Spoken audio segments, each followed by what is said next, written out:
Assalamualaikum warahmatullahi wabarakatuh. Hai Sobat Edu. Di video kali ini kita akan membahas mengenai penilaian afektif. Mendengar kata afektif rasanya sudah tidak asing lagi bagi Sobat Edu yang saat ini bergelut dalam dunia pendidikan, terutama dalam bidang pembelajaran, yang mana ranah afektif tersebut berkaitan dengan emosi, perasaan, atau tingkat penolakan atau penerimaan dalam proses pembelajaran. Nah, di sini pengertian afektif sendiri memiliki makna bahwa afektif merupakan segala sesuatu yang berkaitan dengan sikap dan nilai. Maka, penilaian afektif sendiri merupakan suatu upaya untuk mengetahui sejauh mana tujuan yang telah ditetapkan suatu pembelajaran itu tercapai atau tidaknya. Nah, dengan kata lain, penilaian afektif sendiri ini juga berfungsi sebagai alat untuk mengetahui keberhasilan proses dan hasil belajar peserta didik.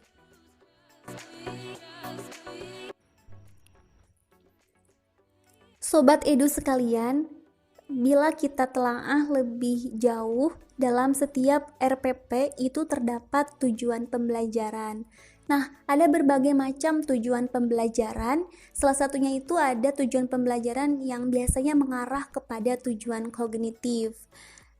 Nah, bila kita telusuri gitu ya, hampir semua tujuan kognitif mempunyai komponen afektif. Nah, contohnya, contoh sederhana begitu, dalam pembelajaran sains misalnya, di dalamnya itu terdapat komponen sikap ilmiah. Nah, sikap ilmiah inilah yang termasuk dalam komponen afektif. Nah, sebelum kita membahas lebih jauh, kita akan membahas terlebih dahulu mengenai tingkatan ranah afektif. Di sini saya punya 5 tingkatan yang mana saya ambil dari penelitian Cartwell tahun 1961. Yang pertama itu adalah tingkat menerima. Nah, peserta didik ini diharuskan memiliki keinginan atau memperhatikan sesuatu fenomena khusus atau stimulus begitu ya. Nah, misalnya di dalam suatu pembelajaran itu ada buku. Nah, pendidik ini mengarahkan peserta didik agar senang membaca buku. Nah, kemudian dengan kesenangan ini akan menjadi sebuah kebiasaan. Nah, dalam hal ini itu diharapkan adanya kebiasaan-kebiasaan yang positif. Tingkatan ranah afektif menurut Cartwell yang kedua yaitu adalah merespon. Nah, merespon ini berisi partisipasi aktif peserta didik. Sobat Edu sekalian, hasil dari pembelajaran ranah ini yaitu menekankan pada peserta didik itu dapat memberikan respon atau adanya keinginan memberikan respon atau juga adanya kepuasan dalam merespon. Nah, jadi peserta didik ini bukan hanya senang memberi respon, tapi juga di dalamnya itu terdapat kepuasan dalam merespon. Nah, contohnya itu peserta didik senang bertanya, kemudian senang membantu teman. Kemudian di sini saya menuliskan contohnya adalah senang menjaga kebersihan kelas. Selanjutnya, tingkatan ranah afektif yang ketiga yaitu menilai. Yaitu berupa melibatkan penentuan nilai yang berisi keyakinan atau sikap gitu ya, yang menunjukkan komitmen dari peserta didik. Nah, contohnya di sini peserta didik mulai mau atau adanya berkeinginan meningkatkan keterampilannya, hingga sampai peserta didik tersebut itu komitmen untuk menjaga keterampilannya. Dalam tujuan pembelajaran sendiri, penilaian pada tingkat ranah afektif yang ketiga ini diklasifikasikan sebagai sikap dan apresiasi. Nah, sedangkan tingkatan ranah afektif yang keempat yaitu mengorganisasi. Pada tingkat organisasi ini, nilai satu dengan nilai yang lain itu dikaitkan. Kemudian konflik antar nilai diselesaikan dan mulai membangun sistem nilai internal yang konsisten. Nah, hasil pembelajaran pada tingkat ini berupa konseptualisasi nilai atau organisasi sistem nilai, misalnya pengembangan filsafat hidup. Tingkatan ranah afektif yang kelima menurut Cardwell yaitu karakterisasi nilai. Nah, pada tingkatan yang kelima ini merupakan nilai tingkat ranah afektif tertinggi begitu ya. Pada tingkatan ini, peserta didik itu memiliki sistem nilai yang mengendalikan perilaku sampai waktu tertentu hingga terbentuk gaya hidup. Sedangkan hasil pembelajaran pada tingkatan ini berkaitan tentang pribadian, kemudian emosi dan sosial dari peserta didik itu sendiri. Selanjutnya, dalam penilaian afektif sendiri memiliki spesifikasi instrumen yang mana terdiri dari 5 spesifikasi. Di sini yang pertama ada sikap. Instrumen sikap bertujuan untuk mengetahui sikap peserta didik terhadap suatu objek. Kemudian untuk spesifikasi instrumen minat, dia itu bertujuan untuk memperoleh informasi tentang minat dari peserta didik. Sedangkan untuk konsep diri sendiri, penilaian afektif ini bertujuan untuk mengetahui kekuatan dan kelemahan diri sendiri dari peserta didik.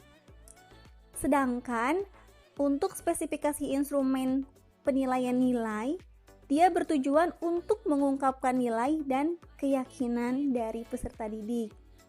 Dan yang terakhir dalam spesifikasi instrumen penilaian afektif adalah moral, di mana di sini penilaiannya bertujuan untuk mengungkap moral peserta didik. Oke Sobat Edu, di slide sebelumnya sudah dijelaskan mengenai terdapatnya 5 spesifikasi instrumen dalam penilaian afektif. Nah, di pertemuan kali ini kita akan membahas mengenai spesifikasi instrumen sikap. Nah, jadi di sini kita akan membahas mengenai teknik penilaian sikap dalam pembelajaran dan juga kita akan membahas mengenai apa saja sih kira-kira teknik penilaian sikap yang bisa kita gunakan dalam proses pembelajaran untuk menilai sikap dari peserta didik selama proses pembelajaran. Di sini, teknik penilaian sikap yang akan kita gali lebih dalam, yang pertama ada observasi.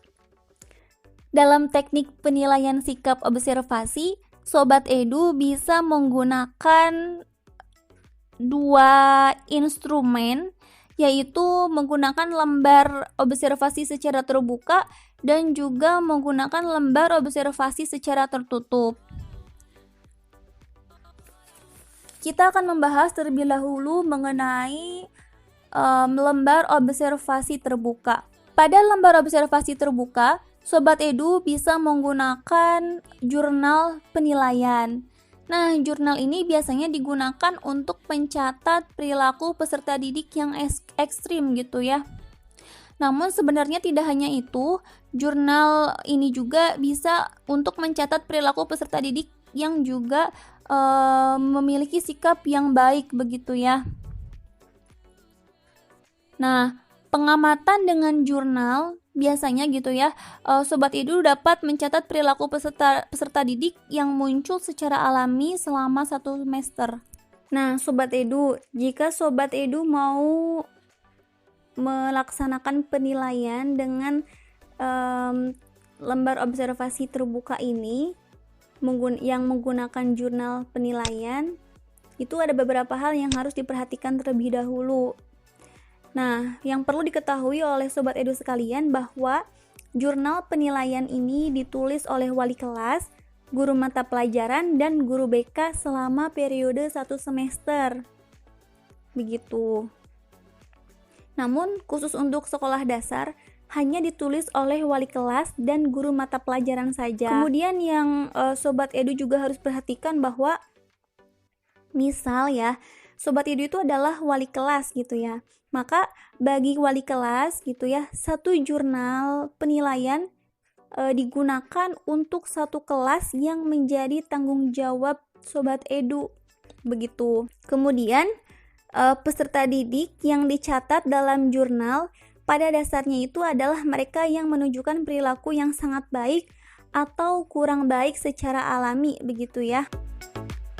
Perilaku yang sangat baik atau kurang baik ini dicatat oleh Sobat Edu pada jurnal. Kemudian ketika Sobat Edu menyaksikan atau memperoleh informasi lagi mengenai perubahan perilaku yang tadinya misal ada siswa yang bersikap kurang baik kemudian berubah perlahan menjadi baik, maka perubahan ini juga harus dicatat dalam jurnal penilaian. Kemudian kita beralih ke lembar observasi tertutup. Sobat Edu, ketika menggunakan lembar observasi tertutup ini gitu ya, pendidik menentukan secara sistematis terlebih dahulu butir-butir perilaku yang akan diobservasi beserta indikator-indikatornya. Teknik penilaian sikap yang kedua ada penilaian diri. Pada penilaian diri ini berisi untuk mengidentifikasi kelebihan dan kekurangan sikap dari peserta didik dalam berperilaku.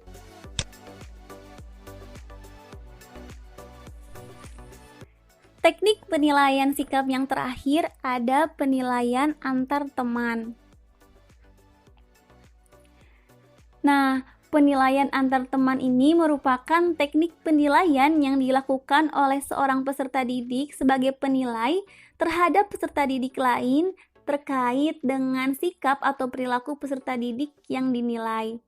Nah, sebagaimana penilaian diri, hasil dari penilaian antar teman juga dapat digunakan sebagai data konfirmasi loh Sobat Edu. Nah, selain itu juga penilaian antar teman juga dapat digunakan untuk menumbuhkan beberapa nilai seperti kejujuran, tenggang rasa, dan saling menghargai. Berikut saya berikan contoh salah satu rubrik penilaian afektif pada sikap ya, sikap siswa, yang mana di sini bertujuan untuk mengetahui sikap siswa terhadap mata pelajaran salah satu praktikum ketika di laboratorium, yaitu praktikum rempah dan bahan penyegar dalam pembuatan kondimen. Di sini yang saya berikan contoh yaitu menggunakan nilai siswa dengan skala Likert. Nah, Sobat Edu bisa perhatikan ya dan bisa lihat di sini ada beberapa aspek sikap yang telah dirumuskan, yang mana di sini ada 6 aspek sikap yang akan dinilai pada proses praktikum. Oke, Sobat Edu, sekian dulu video kali ini, semoga bermanfaat. Jangan lupa like, kemudian subscribe dan nyalakan loncengnya, dan share video ini ke teman-teman Sobat Edu. Silahkan komen di bawah untuk yang ingin bertanya, atau juga bisa memberikan komentar yang membangun untuk channel ini. Terima kasih. Wassalamualaikum warahmatullahi wabarakatuh. Sampai jumpa di video selanjutnya.